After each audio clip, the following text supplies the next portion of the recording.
Você sabia que o Vecna é literalmente o Fred Krueger de Stranger Things? Não, sério, os Duffer Brothers escalaram o próprio Robert Englund, o ator que deu a vida ao Fred, para ser o pai do Vecna. Isso não é só uma homenagem, é uma confissão cinematográfica. E quando você juntar todas as pistas que eles deixaram na temporada 4, você vai perceber que Vecna é a carta de amor mais cara da história pro pesadelo na Rua Elm. Vamos começar pela prova mais descarada que 90% das pessoas não percebeu. Quem diabos é Victor Creel, o pai do Henry? É o Robert Englund, o próprio ator que interpretou Fred Krueger em 8 filmes da franquia. Isso não é easter egg, isso não é uma homenagem sutil, isso é os Duffer Brothers gritando na sua cara de que o Vecna é baseado em Fred. Pensa comigo, eles poderiam ter escalado qualquer ator veterano de terror, mas não. Eles foram lá e trouxeram o único ator que, quando você vê na tela, você automaticamente pensa em Fred Krueger. É tipo escalar o Anthony Hopkins pra fazer pai de um canibal serial killer. Você tá pedindo pra comparação ser feita. E tem mais. Victor Creel tá num asilo, traumatizado, acusado de matar a própria família.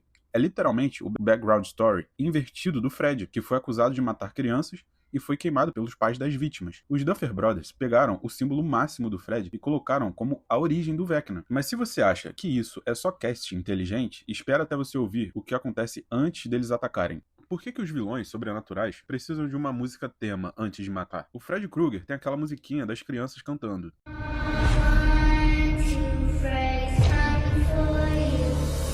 É icônica, é aterrorizante. E mais importante, é um aviso. A vítima sabe que vai morrer, mas não consegue escapar. O Vecna tem exatamente o mesmo recurso. Aquele relógio do avô dele fazendo aquele tic-tac antes do ataque. Aquele som grave, distorcido, que aumenta conforme ele se aproxima.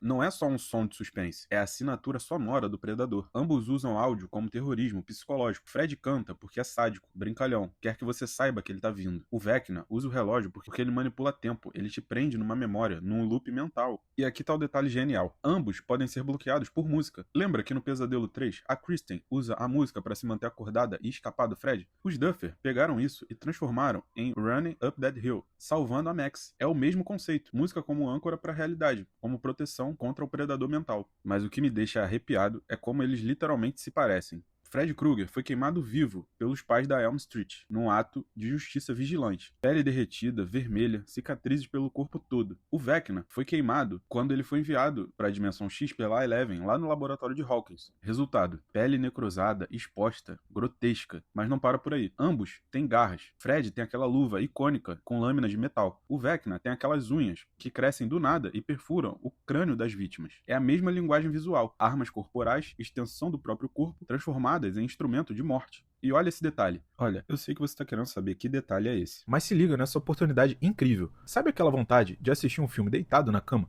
olhando pro teto como se estivesse no cinema? Agora você pode. Esse projetor é simplesmente incrível. Você aponta pra qualquer parede, pro teto, pra onde quiser e pronto. Tela gigante de até 150 polegadas na sua casa. E olha que legal, ele já vem com Wi-Fi e Android dentro. Isso significa que você abre a Netflix, YouTube ou o programa de stream que você quiser. Tudo direto nele, sem precisar ficar conectando um monte de fio ou comprar aparelho extra. A imagem é super nítida, brilhante, dá pra usar até de dia e funciona com Bluetooth também. Conecta tua caixinha de som e aproveita. Esse projetor é perfeito pra noite de filme com a família, jogar videogame na telona, fazer aquela festinha com os amigos ou simplesmente relaxar assistindo suas séries favoritas. É tipo ter um cinema portátil em casa. Você vai amar, eu não tenho dúvida. O link tá aqui na descrição, mas corre que é por tempo limitado. Eu já garanti o meu, e eu tô maratonando Stranger Things nele. Beleza, agora que você já adquiriu o seu projetor, vamos ver que detalhe é esse. Ambos usam roupas civis distorcidas. O Fred usa aquele suéter listrado vermelho e verde, cores que naturalmente causam desconforto visual quando juntas. O Vecna tem aqueles restos de roupa do laboratório, toda rasgada e integrada ao corpo dele. É a ideia de humanidade corrompida. Eles foram humanos, e a roupa é o último resquício disso. Mas a inspiração visual é fácil de copiar. O verdadeiro gênio tá em onde eles atacam. Mas como você cria um vilão imbatível, sem ser injusto com o público? Bom, o Fred só pode te atacar no mundo dos sonhos, é o território dele. Lá ele tem controle total, ele pode mudar a realidade, criar labirintos e até transformar objetos. Mas tem uma regra, você precisa estar dormindo. Isso cria tensão, adormecer vira perigoso. O Vecna só pode te atacar quando você está mentalmente vulnerável, preso em algum trauma, alguma culpa ou em depressão. Ele te puxa pro Upside Down, a dimensão dele, e lá ele tem controle total, pode mostrar suas memórias, distorcer sua percepção e quebrar todo o seu corpo. É a mesma estrutura narrativa. Ambos têm um reino onde eles são invencíveis, uma condição missão para te levar para lá e um limite de tempo antes da morte ser irreversível. E olha a ironia, nos dois casos, a salvação envolve conexão com a realidade. Com o Fred, é acordar ou ter alguém para te acordar. Com o Vecna, é a música, trazendo você de volta através de uma memória emocional positiva. Os Duffer literalmente pegaram a mecânica do Fred e trocaram dormir por desconectar emocionalmente. Mas tem uma camada ainda mais sombria quando você entende quem eles escolhem como vítimas. Por que esses monstros não atacam qualquer um? Te explico. O Fred ataca os filhos dos pais